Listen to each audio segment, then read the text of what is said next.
What up, everyone? It is your Cosmic Homegirl, and I'm doing a month of May forecast or cosmic weather report for all of us. This is for May 2019. And don't forget, if you want a personal horoscope, you can reach me on my website, which is indigomoonastrology.com. Or if you want a general horoscope for your sign for the month of May, I do have those available on my website as well. And the link is in the description box for that. And throughout Taurus season, that means through May 21st of 2019, in honor of Taurus season and my birthday, I am having a sale on natal charts. That means me reading your chart and letting you know about your personality. They are discounted, like almost half off. I'm also having a sale on solar return charts too. Solar returns are from one birthday to the next, what your whole entire year looks like. So go check those out on my website too. Now let's talk about the month of May. What's the general energy like? So we do start off the month, the first day of the month. We have Mercury in a square to Saturn. So they are both at the 20th degree in cardinal signs, which means they square each other. And a square is like, something is 4 signs away. So here's Mercury and Aries. Mercury and Aries right here. This is 1, 2, 3, 4. And Saturn and Cap. That's a square. So anyway, what does this mean? So this is like an energy exchange between these two planets that's very challenging. Mercury is our communication and our thinking. And Saturn is, he's like a drill sergeant type of an energy. He is very strict. It's about rules and discipline and no half-stepping, no half-assing things, about doing everything correctly and following a straight, narrow path and, things being done traditionally how they always have been and not doing anything new, not doing anything without checking all the facts. And you get the point. It's kind of like a strict dad energy, right? So Mercury and Aries is super feisty, so a lot of us may want to be just rah, rah, rah, rah, rah, like with our communication and just kind of saying whatever is on our minds very bluntly without even really thinking about how people feel, how they're going to perceive what we say or anything like that. And Saturn is like a stop sign. It's like a roadblock. It is like somebody threw a big old rock in the road in which you are traveling full speed ahead with Mercury and Aries, and you kind of crash into it and you're like, whoa, what happened? And Saturn is like standing there, kind of almost like a cop, like Saturn and Capricorn that can rule authorities and, the government too. So anyway, my point is some people may be stopped in their tracks as far as communication, and they may be stopped in their tracks if they are barking too loudly and being very inconsiderate, being very rude. You can be checked by Saturn. Another thing that this can cause is people themselves, like in their own mind, there's an inner battle, there's an inner turmoil that's going on because they have these great ideas. They want to just jump and do things, but then they have these fears and doubts that stop them themselves and say, oh, I don't know if I can go through with this. I don't know if I have the confidence. So it can go either way. It depends on your chart and your natal chart energy, like, so if you're someone who's made of a lot of fire, for example, or a lot of air, you're more than likely to experience the authoritarian side of Saturn that's going to check you on some stuff and make you stop and think about the consequences first before you proceed, and maybe give you a little smack on the hand, and then send you on your way and say, make sure you're doing it right and I'm going to be watching you. If you're made of more like water and earth, this could be you being more pessimistic in nature. And instead of tapping into the fiery nature of Mercury and Aries, which wants to just like, encourage you to just go after things and just do them, just say them. Don't waste any time contemplating on stuff. And Saturn wants you to stop and think about things and contemplate. So you can be more prone to the negative, like negative thinking, fear-based thinking, just kind of like, thinking that everything is difficult and and everything is like, well, kind of like Eeyore. If you've ever watched Winnie the Pooh, you know how Eeyore, hey Pooh, I'm just gonna go over here, guys, nobody cares about me. That kind of vibe can come out with the Mercury square Saturn transit. What this could be good for, squares are seen as being negative most of the time, challenging aspects, but this could be good for accomplishing tasks, especially like if you have to go into tasks like Rambo style, like military style, and just tackle through a lot of stuff that could be difficult, where you need to have the attention span and the focus to be able to sit down for a long period of time and actually complete something or complete several tasks. This could be a good energy for you. But yeah, this could be if you're running off at the mouth, popping off without thinking, there could be people that check you and discipline you, particularly authorities or older people or people, that are just in higher positions of power than you are. So that's how we start the month. And then the next day, Mercury is in a square to Pluto. And this can also cause some negative thinking. So this could be like paranoia. This is paranoia, this is fear. Both of them can actually cause paranoia and fear. These two planets here, especially in the sign of Capricorn, which is like super cautious, So just try not to tap into the negative fear-based, paranoia-based thinking, and utilize this energy for having laser sharp focus to complete some serious duties or responsibilities or tasks. So on the 4th, we have a new moon in Taurus. I forgot to skip ahead in the days. Okay. Yeah, so this is the day that Mercury is square Pluto. And then on the 4th, this is when we have the new moon in Taurus. So the new moon is when, day. Skip ahead a day. Okay. So the new moon is when the sun and the moon come together. They're in the same sign. They're at the same degree. And they are cultivating and birthing something new, right? So this is, see here, the sun and the moon both in Taurus. And so this is a new moon. And they are in a positive aspect to Saturn here in Capricorn. They are kind of in a positive aspect as well to the the south node in Capricorn too.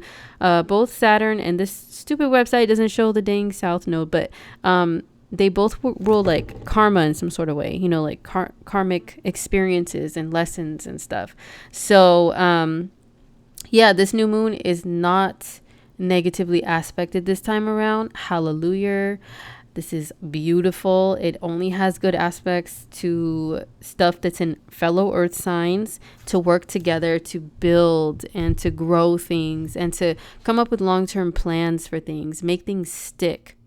So wherever Taurus is in your natal chart, this is where you're going to have a new beginning to grow something new. And once again, I do have the forecast available for each sign if you want to see in detail how that affects you. But a new moon in Taurus, this is beautiful. This could be, I can only really speak collectively what this can do for us, like you may see on a global or national or international scale. There could be some new developments to do with products, food, agriculture, all those things that Taurus rules, and the government, which is Saturn and Capricorn. So maybe there could be some new changes, especially Uranus. Uranus isn't an aspect to any of this stuff. It's too far away. So I wouldn't count it, but it's still in the same sign, bringing brand new revolutionary changes to whatever Taurus rules. So a new moon here in this sign, making good aspects to like stuff that rules the government. We can see, and Taurus rules money also. We could see some new developments come that have to do with money and resources and our physical material world that the government agrees upon making some changes to. That could be a little shocking, but could be some good stuff. But this new moon is definitely going to it is a good one for new beginnings. Since the new moon is dark, usually we recommend that once the moon starts to be visible in the sky, like you see even just a little sliver of it in the sky, and then the as it grows after that and moves through the zodiac, that's when you can potentially see some things manifesting. But you set your intentions though, like during the time of the new moon itself. I think this new moon is going to be exact like in the afternoon. Once again, you guys, I'm on West Coast time, I'm on Pacific time, so in the US. So yeah, it's probably like about 4 o'clock p.m. Pacific time on May 4th that this new moon happens. And it does make a good aspect to Neptune also in Pisces. Neptune rules substances, rules chemicals, pharmaceuticals. So there could be something that comes up that's positive developments here, like natural medicine, natural products that help us out. Our natural resources that have to do with earth and or water could be involved, because Pisces and Neptune rules the oceans. And it's something that the government agrees upon and agrees to work on and make changes. So, could do something along those lines. On the 5th, we have Mars in an opposition to Jupiter. They're both at 23 degrees. So yeah, this also happens like in the afternoon, Pacific time. But yeah, Mars and Jupiter opposition. All I can say about this is, this could be people making great leaps towards things. And because this is mutable energy, this could be like not quite looking before you leap, not quite checking to see if you have that parachute on and if it actually works before you jump. It's that kind of an energy.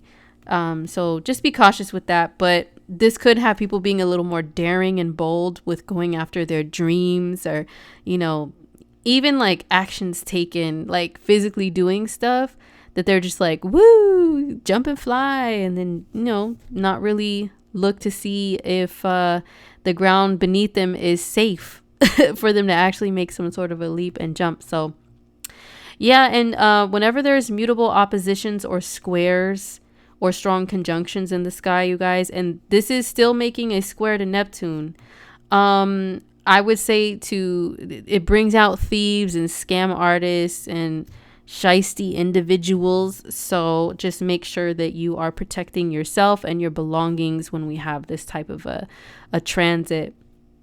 So we have Mercury in Taurus this month. Mercury enters the sign of Taurus on the 6th of May. So yes, here we go. Here's Mercury in Taurus. So Mercury will be in Taurus only until the 21st of May. It's a very short transit of Mercury. But yeah, Mercury in Taurus will have us speaking and thinking about Taurus things a little more, which is, once again, money, resources, natural things, nature, the environment, the earth. Did I say money? Shopping, what you spend your money on, foods and beverages that you enjoy, and music. And Taurus is ruled by Venus, so Venus rules all the lovely things of the world. So Mercury's going to be here for just a couple of weeks, having us like think and talk about more of those things. You may see an increase during this time of all this activity in May happening in Taurus. Let's see, mukbang videos, or people say mukbang. I hate mukbang. I hate when people say that. But mukbang videos, or videos of people just sitting there and eating and talking, you'll probably see those spike up during the month of May when Mercury's in Taurus. And especially because Mercury is going to make a conjunction with Uranus on the 8th of May. Oops, that's our day. Okay, so here we go. So yeah, on May 8th, Mercury in Taurus and Uranus in Taurus, they're going to be in a conjunction with one another. And so they're going to be like in the same sign, same degree. Okay, here we go. It's exact at so 7 a.m. Pacific US time. But yeah, Mercury and Uranus together, this can bring out a little bit of weirdness It can bring some weird mishaps that have to do with technology too, particularly the devices that you hold in your hand. Mercury rules your hands and what you do with your hands. And it also rules communication. That doesn't mean just speech through, you talking. It means speech through like texting and emailing and all that stuff too, and DMs and posting things on social media. And speaking of social media, Uranus rules social media. It rules reaching great masses and groups of people all at one time. And so this could be a good day if you work in tech or social media work, to spread messages, which is Mercury, far and wide, which is Uranus. But yeah, there can be some technological mishaps that are increased on this day. So if you work like in the corporate world, you notice your IT people are scratching their heads and, having to keep pushing their glasses up because they just don't know what's going on. I don't understand what's going on here. This is what it is. It can act almost like a Mercury retrograde. Uranus rules electricity and sudden crazy weird things happening. So things can happen like that with your technology. People's speech can be a little more wacky on this day too, just kind of really just more outspoken and not caring and being a little more rebellious, and probably speaking on more topics that are having to do with society and societal norms, and rebelling against society and the government and authorities and conspiracy theories and all that. People will be talking about that a little bit more around the 8th. But yeah, if you notice yourself or other people just kind of being very blunt and just wanting to talk about weird topics, or just doing lots of weird voices and noises and stuff, this is why. Okay, this is why. All right. So, towards the middle of the month, we do have the sun making good aspects to Pluto and Saturn. So pretty much like, let's see, this is like the 11th. Yeah, so we'll say like the 10th and the 11th. The sun is in a good aspect to Saturn. They're both in earth signs, so they make a trine. And then, in the couple days following, the sun is in a good aspect to Pluto. So when this happens, it's just the sun is working really good together with these two planets. So instead of injecting fear and paranoia within us, it's probably bringing out more of the positive attributes of Saturn and Pluto, which is about hard work, and it's about purging things out and rebuilding things and restructuring things and laying down the law and the rules, wherever these signs are at in your natal chart, wherever these earth signs are at. So this is a good day for people in positions of power or authority. Even though these two planets are retrograde, it can still be bringing out some positive effects, so that you can express your authority a little bit easier, and maybe it's not so harsh, and people will actually listen to you, and you feel more in your element, especially if you do like corporate work, clerical work, organizational work. During those days, this can be a good time for you to get a lot of things done, and with a little more ease, because the Mercury's also here in Taurus. Especially on these days, we have the moon in Virgo. So the moon is in Virgo. It enters Virgo on the 12th. So from like the 12th through the 14th is a really good time with this. It'll be like a grand earth trine with the moon, Mercury, and then eventually sun, Saturn, and Pluto. Good days during, what did I say it was? The 10th through the 12th through the 14th? Yeah, 12th through the 14th. Really, really good days to get a lot of things done, to organize your business, your home, your work, whatever.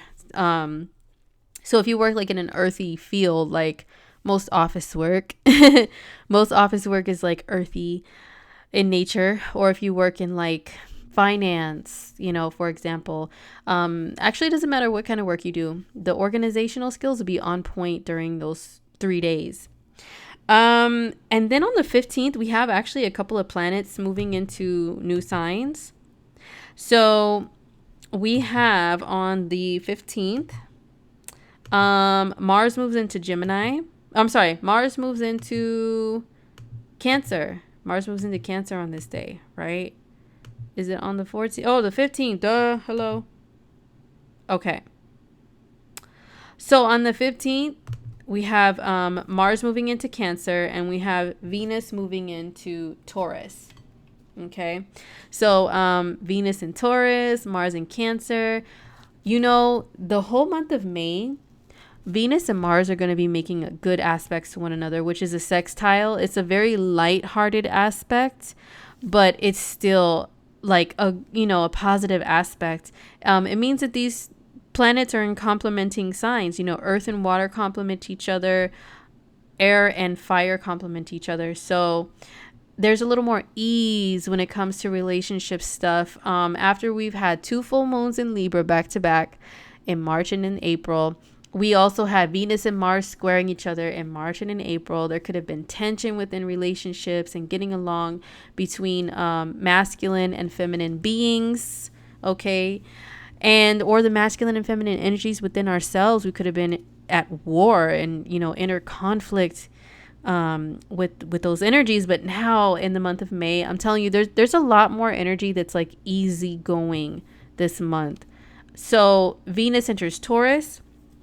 Venus rules the sign of Taurus. It also rules Libra. So with it being in Taurus, it's in its home sign. It feels good being in Taurus. So we'll be doing a lot of Taurus things.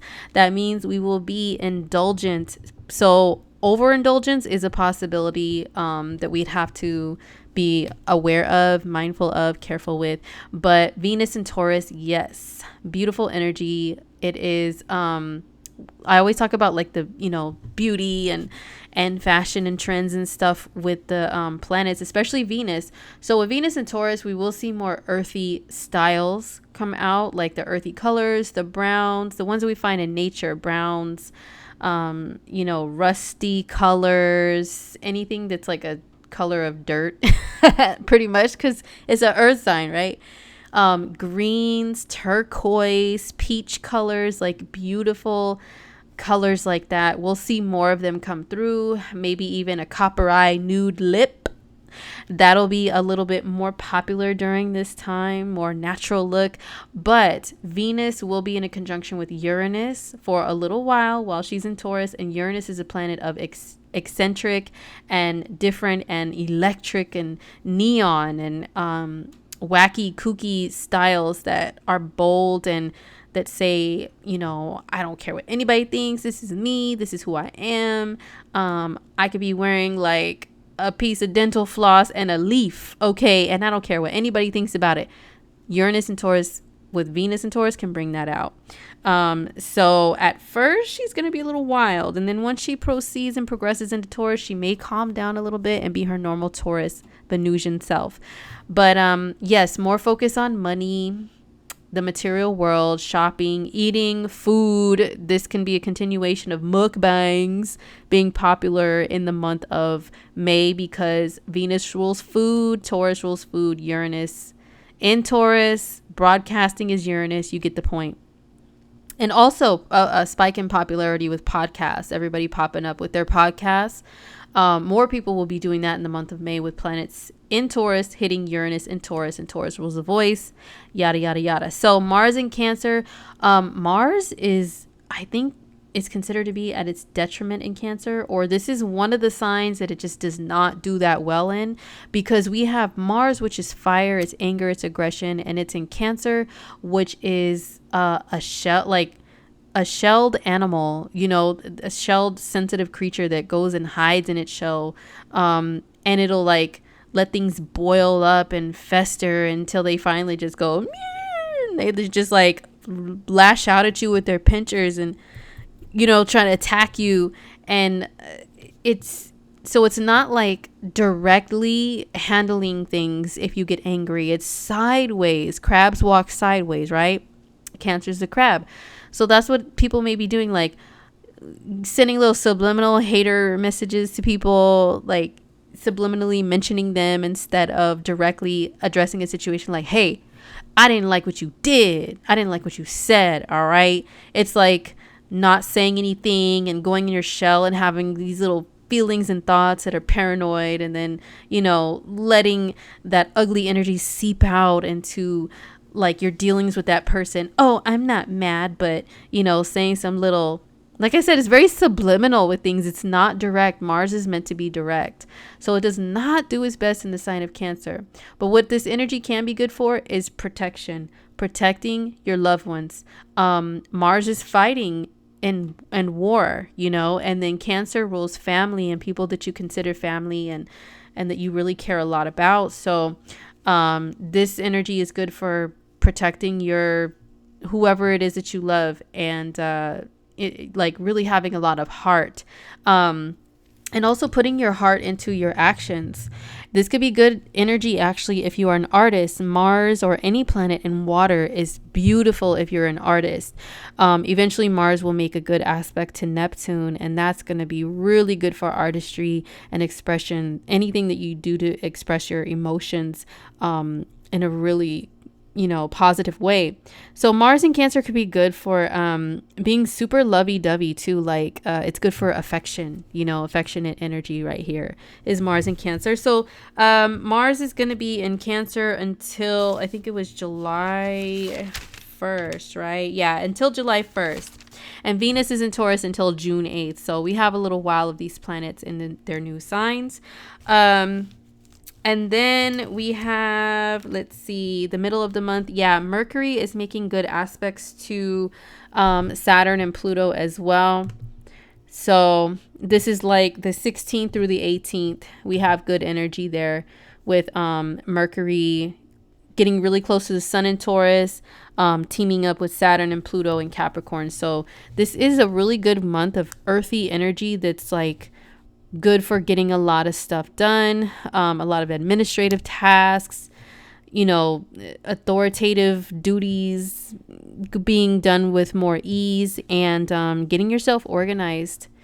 We also have on the like the 17th, the 18th, this is when Venus and Uranus are going to be in a conjunction with one another. I would say, yeah, it's more so going to be the 18th. Venus and Uranus conjunct. Now, this is in Taurus, which is normally a sign that is steadfast, slow and steady. It's very loyal when it comes to love and relationships and work. It's a very loyal energy, Taurus by itself. I don't care if you know any Taurus. Well, I know a Taurus and they cheat all the time. Nobody cares. I'm talking about just the general energy of it. It likes things to stay the same. It likes to stay comfortable and with what's familiar to them. So Taurus energy tends to stick to what it knows. And, that means they stay in one spot, even with relationships. However, Venus and Uranus together, Venus can rule love and relationships and expressions of love within a relationship. And when she comes in contact with Uranus, this is like sudden, unexpected. And this is also getting bored with the norm and just getting a lightning bolt up your butt and taking off and doing something random that just doesn't make sense to you or to anybody else. You just feel like doing it. So some people may get that, especially if Venus is if Taurus rules one of your relationship signs. Like if you are a Capricorn, this is in your 5th house of dating. If you're a Scorpio, this is in your 7th house of relationships. And if you are a Libra, this is in your 8th house of intimate bonds with people. So yeah, the 18th could be a day where some people, they just go a little wild with their relationships. Or this could be if you're single, you suddenly meet somebody out of the blue and that you're just like, where have you been all my life? And they're just somebody that may be different from the norm, like from your usual type, or I don't know, there could just be some surprises that happen with love. This could also mean with money too. There's some sort of surprise that pops up because Venus rules money. Maybe you're surprised with a raise or a bonus or a gift of cash, or I don't know. It could be even your money surprising you and leaving your bank account because you had some mysterious charge that you forgot about. Just zap. Uranus's electricity, it zaps your bank account. You never know. Let's see. Who has this in money houses? If you're an Aries, this is in your 2nd house of money. If you are a Libra, this is in your 8th house of joint resources and money. If you are, yeah, those are the money houses pretty much. So Aries and Libra, this could be something financial for you guys. But yeah, and as far as like styles and stuff, people will be dressing a little crazier, maybe wearing a little less. Taurus is nature and natural. Some people will just be like, da da da da, this is my natural self. And they're only wearing a little strip of duct tape covering maybe one body part.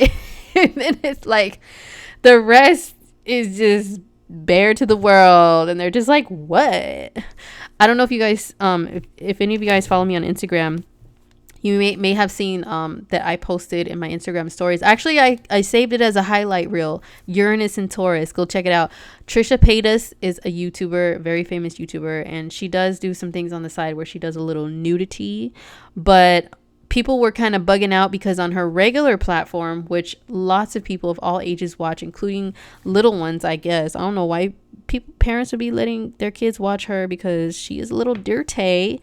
But anyway, I guess she posted on her regular platform of her some pictures of herself nude, or I don't know. She was just being very out there and eccentric and just like not giving a F, right? And people were bugging out, and somebody made a video talking about, has Trisha Paytas snapped? And it was Peter Mon made a video said, Trisha Paytas snapped. Uranus in your sign can make you snap. Yes, indeed it can. So, I've noticed a few people just like, I don't care, I'm going to show my natural naked body. And anyway, she did a little speech on her Snapchat or something that's pretty much what she was saying. And she is a Taurus, and Uranus is now in her sign. So anyway, I say all that to say that when Venus is conjunct Uranus, you may see a little more people just wanting to show their natural selves. You know what I'm saying? I have a stellium of planets in Taurus. That means I have like 3 or more planets all grouped together in Taurus. So I'm not saying I'm going to be posting any naked pictures or anything. I can't promise that. But I have a feeling I'm going to be feeling a little more free around this time. And, who knows what kind of pictures I might post.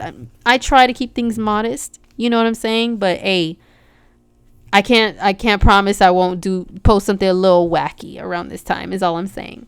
And yeah, people may be wearing the neon colors and stuff like that. Okay, so anyway, that's Venus conjunct Uranus. Also on the 18th, this is when we have a full moon in Scorpio. So yeah, some signs may be having something crazy pop up that day with relationships.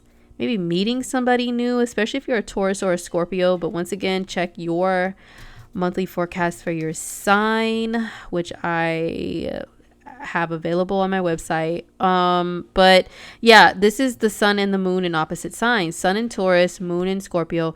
They're opposite signs, same degree. That's a full moon. So that means there's tension in the air. Some sort of tension in the air here. Mercury is conjunct the sun. So this is like talking about stuff, communicating about things. A full moon in Scorpio. So Scorpio rules secrets, right? It rules things that are hidden away. Some secrets could be brought to light. Some hidden taboo things could be like all of a sudden brought to life and brought to the surface. Yeah, full moon in Scorpio. And people can be acting, on that day you may see people being exhibitionists. I'm just saying, because Scorpio also rules things that are taboo and naughty in a way, and just it rules the lower region of the body, if you will. So some people may just be showing off some stuff around this time. But anyway, so there is a full moon in Scorpio with Mercury in the mix on the 18th. Okay, and then Venus rules part of the full moon and it is conjunct Uranus. So expect some surprises, maybe something that has to do with finances. This is a general forecast, so I can really only give like a general overview. Both Taurus and Scorpio can rule money. And if this planet also rules money in a sign that rules money and is conjunct a surprising planet, there could be some surprises, some decisions that are made based around money. Maybe some people are cutting off those who are codependent upon them financially. Or it could be starting up joining forces with people, like a final decision is made to join forces with somebody financially in some sort of way. But this is an interesting configuration, everybody. I'll speak about it more on the weeklies when the weeklies come up, and we'll discuss like what have we seen during that time come up. Okay, so that's on the 18th. And then pretty much the last thing to talk about is just on the 21st. We have a couple new planetary ingresses, meaning they switch signs. So the Sun and Mercury both go into Gemini on the 21st. Mercury rules Gemini. This is a chatty Cathy day if ever there were one. Okay, so these are both in the sign that rules communication. This is the planet that rules communication in its home sign, and it's feeling good when it's in its home sign. So yeah, the Sun is going to be gracing us with mercurial energy in Gemini until the 21st of June, and Mercury will be in the sign of Gemini until the 6th of hold on. Mercury will be in Gemini until June 4th. So June 4th and June 21st. That's how long these planets are going to be here. So, and I think they're going to be close together pretty much the whole time. Let's see. Let's look on the ephemeris real quick. So, oh, not that close. Yeah, because let's see. I would say up until, let's see, 4, 5, 6 degrees. Yeah, probably just for like the first week that Mercury is in Gemini, it's going to be counted as like being very close to the Sun. And people are going to be talking up a storm. All the gossip is going to be flowing and blowing in the wind. Like, just people say things. They're going to promise more than they can deliver. They're just going to be, you know, just saying things just to say them, like the old saying, like you're just blowing steam or blowing out hot air, or some old people saying like that. I don't know, something like that. Just talking out of your bunghole. Some people might say. You're just like, yeah, it's a very chatty energy. Sometimes just saying what's on your mind without really fully thinking it through. But this is wonderful energy if you work in the realm of communications, or you do any hobbies or any activities that have to do with communications, skills of the hands, language, where you have to get things done quickly. You have to multitask. You have to pay attention to more than one person at a time. All of that. This is good, like jokester, prankster, sharing meme energy. Oh my gosh, that's what I love about Gemini energy. It's like the court jester. Everything is a joke. People just laugh, and there will be a lot of that, but also a lot of trolling. You know, like people just saying stuff that'll get like a rise out of people, and it's really just a bunch of BS. It's just a joke. All that will be happening once we have the Sun and Mercury together in Gemini. It's a very fun, youthful energy. So it encourages us to get out and do some fun, childlike things and just not take life too seriously. There's a lot of people that I listen to on YouTube or watch on YouTube, and they have lots of Gemini energy, and they always say, it's not that deep. It's not that deep. It's not that deep. Yeah. So that means that they're saying like, you're not supposed to take everything word for word and so seriously. You can have a sense of humor. You can not take everything as something that's supposed to permanently stick and have full on follow through.